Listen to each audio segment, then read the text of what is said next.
پڑھ لیں مل کے بلند آواز سے، اللہم صلی علی محمد۔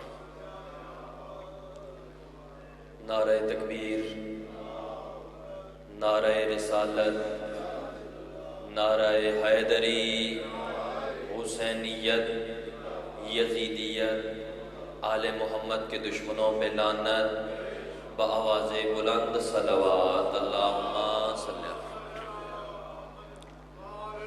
اعوذ باللہ من الشیطان الرجیم، بسم اللہ الرحمن الرحیم، الحمد للہ الذی لم یسبق له حال حالا فیکون اولا قبل ان یکون آخرا ویکون ظاہرا قبل ان یکون باطنا، کل مسمی بالوحدۃ غیرہ قلیل وکل عزیز غیرہ ذلیل وکل قوی غیرہ ضعیف، والصلاة والسلام علی اشرف الانبیاء والمرسلین سید الاولین والآخرین نبینا ابی القاسم محمد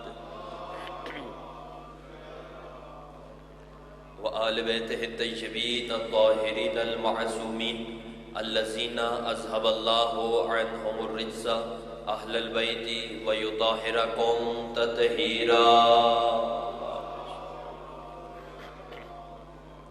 اما بعد فقد قال اللہ تعالی فی قرآن المجید والفرقان الحمید وقولہ الحق، بسم اللہ الرحمن الرحیم، کل نفس ذائقۃ الموت۔ صلوات مل کے بلند آواز سے تلاوت فرمائیں۔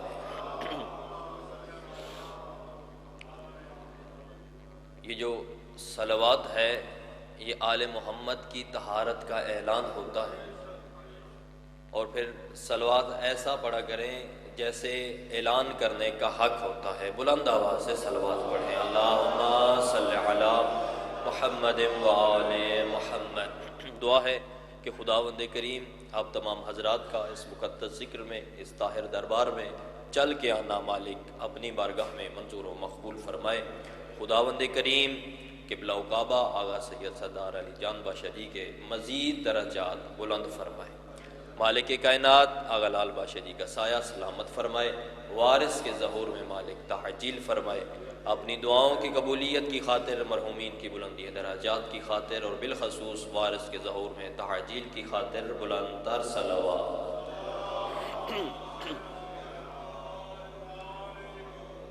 کوئی بھی تحریر ہو، کوئی بھی لکھی ہوئی کوئی چیز ہو، تو جو انسان لکھتا ہے آغاز لکھنے سے پہلے، آغاز تحریر سے پہلے سرنامے میں ایک آغاز پہ عنوان لکھا جاتا ہے، ایک ٹاپک لکھا جاتا ہے، ایک موضوع لکھا جاتا ہے، اور وہ جو موضوع ہوتا ہے وہی نیچے لکھی ہوئی تحریر کا حاصل ہوتا ہے، یعنی اسی کے متعلق نیچے باتیں ہوتی ہیں۔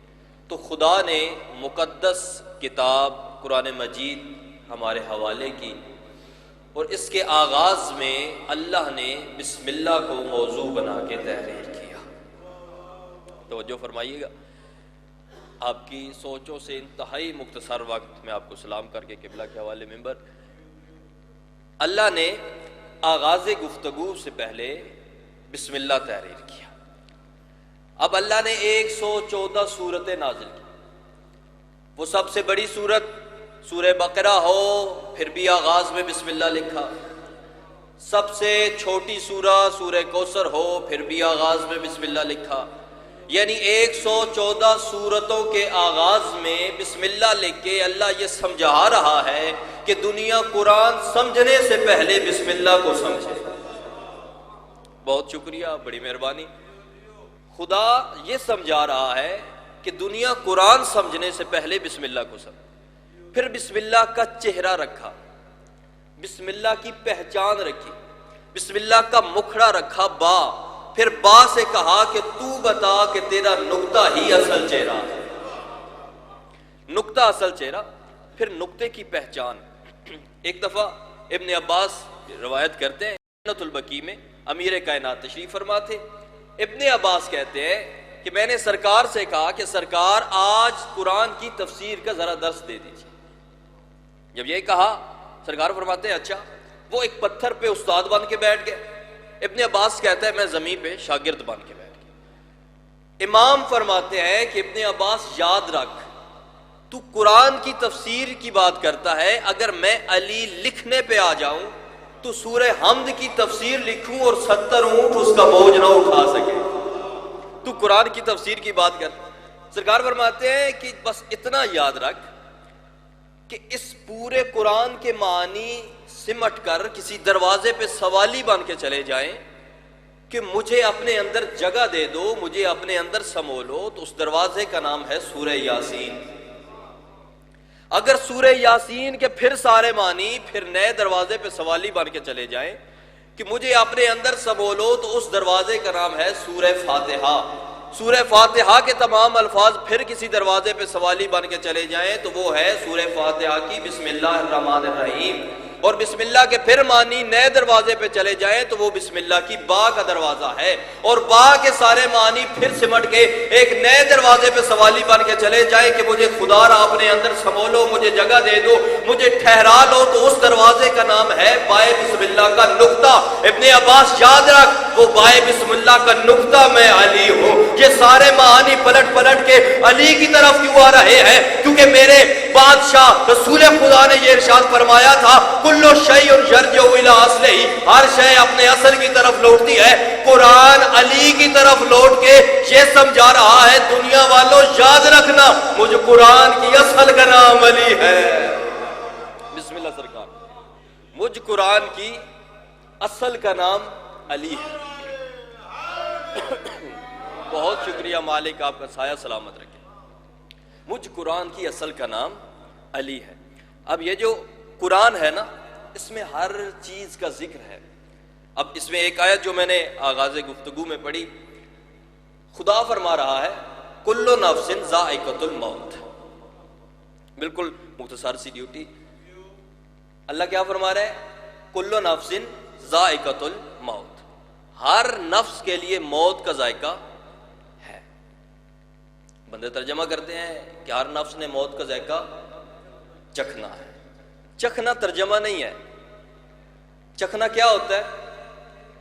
چکھنا یہ ہوتا ہے، چلیں یہ جو رمضان آئے گا، تمہاری مائیں بہنیں بیٹیاں جو ہوتی ہیں وہ افطار کا سامان تیار کرتی ہیں۔ جب سامان تیار ہو جائے تو پھر گھر میں وہ ایسے فرد کو ڈھونڈتی ہیں جسے چکھانا ہوتا ہے۔ تو وہ آپ میرے ساتھ بولیں، اب میں تو نہ کہندا کہ اگلے مہینے رمضان دا چند چاڑ دیواں، ہاں تسی بول سو رمضان اپنے ٹائم تے آسی۔ وہ پھر گھر میں ایک ایسے فرد کو ڈھونڈتی ہیں جسے چکھانا ہوتا ہے، تو پھر وہ سارا سالن یا پھر وہ افطار کا سارا سامان اسے نہیں دے دیتی، وہ تھوڑا سا چمچے پہ لگا کے یا پھر کسی برتن میں تھوڑا سا ڈال کے دیتی ہے کہ یہ چکھو۔ وہ چکھتا ہے۔ یہ چکھنا کیا ہوتا ہے؟ یہ عارضی ہوتا ہے، موت کا ذائقہ عارضی نہیں۔ موت کا ذائقہ عارضی نہیں ہے، یہ جیسا ہے ویسا رہے گا۔ چلیں ایک واقعہ میرے سامنے آ گیا، یہی سنیں پھر آپ کو سلام کروں۔ ایک دفعہ جناب سلیمان جو تھے نا امیر کائنات کے پاس، آگے کہتے ہیں سرکار مجھے تو یقین ہے، یہ لوگوں کے یقین کے لیے پوچھ رہا ہوں کہ مجھے مرنا کب ہے۔ مجھے یقین ہے لیکن لوگوں کے یقین کے لیے پوچھ رہا ہوں کہ مجھے مرنا کب ہے، کیونکہ لوگ کہتے ہیں کہ علی کو زندگی اور موت کا علم نہیں ہے۔ بادشاہ آپ فرما دیجئے۔ سرکار فرماتے ہیں اچھا سلیمان تو نے پوچھا ہے، میں تجھے نشانی بتا دیتا ہوں، ہر شب جمعہ قبرستان جایا کر اور وہاں پہ جا کے قبروں کو سلام کیا کرو۔ جس شب جمعہ تجھے قبرستان سے سلام کا جواب آ جائے، اس سے اگلی شب جمعہ تم ہمارے پاس آ جاؤ۔ جو اس جملے پہ بولا ہے میں سلام کر دوں، اس سے اگلی شب جمعہ تم ہمارے پاس آ جاؤ۔ جناب سلیمان نے ایسا ہی کیا، ہر شب جمعہ جاتے قبرستان سلام کرتے واپس آتے۔ آ گئی وہ شب جس شب کا سلیمان کا انتظار تھا۔ جناب سلیمان گئے، جا کے سلام کیا، السلام علیکم یا اہل القبور، سر اٹھائیے گا، السلام علیکم یا اہل القبور۔ دور ایک بوسیدہ قبر سے سلام کا جواب آیا، وعلیک السلام یا سلیمان اہل الایمان۔ اب جناب سلیمان جو تھے، آپ پہ میرا سوال ہے، آپ جائیں آدھی رات کا وقت قبرستان سے گزر رہے ہو تو آپ غلطی سے سلام کر بیٹھے، اور پھر قبرستان سے سلام کا جواب آ جائے تو ہماری حالت کیا ہوگی؟ دایاں پاؤں اٹھائیں گے بایاں اٹھے گا. لیکن یہ سلیمان تھے، یہ اسی طرف چلے جہاں سے سلام کا جواب آیا تھا. جناب سلیمان گئے، اب جا کے دیکھا تو ایک بوسیدہ قبر ہے، ہڈیاں ہیں، لیکن سلام کا جواب آیا. اب جناب سلیمان نے سلام کیا، قبر سے سلام کا جواب آیا. مٹی تھی، بوسیدہ ہڈیاں تھی. میں نے کہا یہ سلیمان نے سلام کیا تو اس بوسیدہ قبر سے سلیمان کے سلام کا جواب کیسے آیا؟ لفظ سنیے گا، جب سلیمان نے سلام کیا نا تو سرکار سلیمان کے سلام میں موجود قوت کن نے اس قبر کی بوسیدہ ہڈیوں کو اکٹھا کر کے اسے زندگی عطا کر. جناب سلیمان نے جب سلام کیا جواب آیا. اب جب کہ جا کے پوچھا یہ سلام کا جواب تو نے دیا ہے؟ جی سرکار میں نے دیا ہے. اچھا چل یہ بتا مرے کب تھے؟ کہنے لگا جی موسیٰ کے زمانے میں. اچھا چل چھوڑ، یہ بتا موت کا ذائقہ کیسا ہے؟ جس نتیجے کے لیے میں یہاں پہ آیا ہوں وہ نتیجہ آپ کے حوالے. یہ بتاؤ موت کا ذائقہ کیسا ہے؟ لفظ سنیے گا.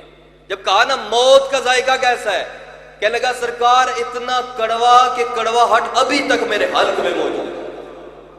یہ موت کا ذائقہ ایک جیسا نہیں ہوتا. موت کے ذائقے کے مختلف فلیور ہیں، مختلف ذائقے ہیں. دو ذائقے اور سنیے. ایک دفعہ ابو ذر آئے امیر کائنات کے پاس. سرکار امیر کائنات کے پاس آ کے کہتے ہیں سلمان نے جب پوچھا تھا نا تو کہنے لگے کہ موت کا ذائقہ اتنا کڑوا ہے کہ کڑواہٹ حلق تک ابھی موجود ہے. لیکن جب ابو ذر آئے تو سرکار نے پوچھا تیرے نزدیک موت کیسی ہے؟ تو مسکرا کے کہنے لگے ابو ذر کہ سرکار ایسی ہے کہ اگر موت آ جائے تو جنت کے پھل سے زیادہ میٹھی. اب یہی جنت کے پھل سے زیادہ میٹھی. اب کربلا کا میدان تھا، صفیں لگی ہوئی تھی. ایک اور ذائقہ سنیے. کربلا کا میدان، صفیں لگی ہوئی. سرکار امام حسین صفوں کو معائنہ کرتے کرتے ایک 13 سال کے جرنیل کے پاس آئے. آ کے پوچھا یا قاسم و کیف الموت عندک، کہ قاسم تیرے نزدیک موت کیسی ہے؟ مسکرا کے کہنے لگے سرکار اگر آپ کی ولایت پہ آ جائے تو شہد سے زیادہ میٹھی ہے. اس کے لیے موت کڑوی تھی اور کڑواہٹ ابھی تک حلق میں موجود تھی. ابو ذر کے لیے جنت کے پھل سے زیادہ میٹھی، قاسم کے لیے شہد سے زیادہ میٹھی. کیا بندہ بدلنے سے موت کا ذائقہ بدل جاتا ہے؟ ہاں بندہ بدلے، عقیدہ بدلے، موت کا ذائقہ تبدیل. کیونکہ علی بادشاہ نے فرمایا تھا میں یمد شرانی، ہر مرنے والے نے مرنے سے پہلے مجھ علی کو دیکھنا ہے. پھر اس کا مطلب ہے جس کو جیسا علی لگے ویسی موت لگتی ہے. بسم اللہ جی. جس کو جیسا علی لگے یا علی علیہ السلام. پھر جس کو جیسا علی لگے ویسی موت لگتی ہے. اب یہ مختلف ذائقے ہیں، ہم اکٹھے ہوئے ہیں نا، اور یہ تو ہماری قسمت ہے نا کہ مولا کو ماننے والے ہیں. یہ اللہ نے تقدیر، یہ جس طرح مجھ سے پہلے علی رضا شاہ صاحب پڑھ رہے تھے کہ میں نے یہ دعاؤں سے حاصل مولا کی محبت نہیں کی، یہ اللہ نے تقدیر میں لکھ دی تھی. یہ اللہ نے ہماری تقدیر میں بادشاہوں کی محبت لکھ دی. اور میں نے جو پچھلی میری حاضری تھی اس میں نے یہ آپ کے سامنے عرض بھی کیا تھا کہ یہ ہمارا اس میں کوئی کام نہیں، یہ ماں کی شرافت کا نتیجہ ہے. ہاں دعائیں دیا کرو اپنی ماؤں کو کہ انہوں نے خیانت نہیں کی. یہ بادشاہ کی محبت ایسی ہے، اللہ عطا کر دیتا ہے. اب اور میں نے کبھی بھی، اب پوری متوجہ ہو کے بیٹھے ہیں، غور و فکر کر رہے ہیں، میری باتوں کو سن بھی رہے ہیں، سمجھ بھی رہے ہیں. میں نے کبھی یہ نہیں کہا کہ آپ میری باتوں کو سمجھ نہیں رہے، کیونکہ میں یہ کہتا ہوں کہ ہم وہ ہیں جو مرنے کے بعد مردے کے بھی کندھے ہلا کے کہتے ہیں اسمع افہم، سن اور سمجھ. جس کا مردہ سمجھتا ہو تو مالک آپ کی زندگیوں کو سلامت رکھے. ہم اکٹھے ہوئے ہیں، مجلس ہے احصال ثواب کی، مشجی کی بلندی درجات کی خاطر مجلس ہے نا. تو ہم اکٹھے ہوئے ہیں. کیوں اکٹھے ہوئے ہیں؟ کہ آج ہم کچھ ہدیہ، کچھ تحفہ بھیجے سرکار کے پاس، بادشاہ جی کے پاس. لیکن ایک بات طے ہے کہ ہم جی رہے ہیں اس دنیا میں، وہ جی رہے ہیں اس دنیا میں، وہ وہاں جی رہے ہیں، ہم یہاں جی رہے ہیں، درمیان میں ایک سرحد ہے، وہ ہے قبر کی۔ ہم قبر کے اس طرف جی رہے ہیں، وہ قبر کے اس طرف جی رہے ہیں۔ بالکل آخری بات نتیجہ پھر آپ کو سلام کروں، ہم قبر کے اس طرف، وہ قبر کے اس طرف۔ ہم اگر کوئی چیز بھجوانا چاہیں وہاں تو ہم ڈائریکٹ وہاں پہ نہیں بھجوا سکتے۔ اب دیکھیں آپ کے سارے عزیز و اقارب، کسی کا بھائی، کسی کا دوست، کسی کا بیٹا بیرون ملک میں ہوں گے نا، تو ہم ان سے پوچھیں کہ آپ نے اگر کوئی چیز بھجوانی ہو تو ایجنسیوں والے کام کرتے ہیں نا، یہ وہ وہاں پہ پھر مور لگاتے ہیں، پھر مور لگتی ہے، پھر ان کی بھیجی ہوئی چیز ہم تک یہاں پہنچاتی ہے۔ ہم نے کچھ بھیجنی ہو تو ہم اسی طرح مور لگواتے ہیں، پھر وہاں جاتی ہے۔ تو میں نے ایک بندے سے پوچھا، اس نے کہا یہ آپ کی طاقت کے بل پہ نہیں جائے گی، یہ ہماری مہر کے بل پہ جائے گی۔ آپ ہمیں دیں گے، ہم مہر لگائیں گے، آپ کی چیز وہاں چلی جائے گی۔ تو میں نے کہا کہ اسی طرح پھر ثواب بھی ہے، ہم ثواب وہاں بھیجتے ہیں۔ اب میں نے اس سے پوچھا کہ آپ کی ہی مہر پہ کیوں، ہم بھی تو کوئی مہر لگا سکتے ہیں۔